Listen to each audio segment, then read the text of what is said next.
ఈ దినం నీకు ఆరోగ్యం ఇచ్చింది అతిశయించడానికా? ఉద్యోగం ఇచ్చింది అతిశయించడానికా? నీకు అందం ఇచ్చింది అతిశయించడానికా? భూ సంబంధం ఇచ్చింది నీకు అతిశయించడానికా? కాబట్టి గుర్తుపెట్టుకోండి, you must learn to honour God. దేన్ని బట్టి అతిశయించడానికి లేదు. You must become down to earth. ఇది దేవుడు కోరేది. దేన్ని బట్టి అతిశయిస్తున్నాను? అందుకొరకు ప్రభు చెప్తున్నాడు, నేను ఎవరిని?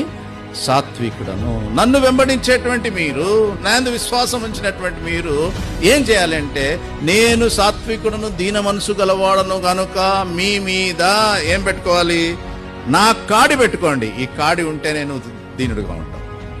ఈ కాడిని పక్కకు జరిపావనుకో గర్విష్ఠుడు అవుతావు. నాశనమునకు ముందు ఏమొస్తుందండి? అందుకొరకు బీ అండర్ యోక్. నా కాడి దేవుని కాడి. You must be under God's control.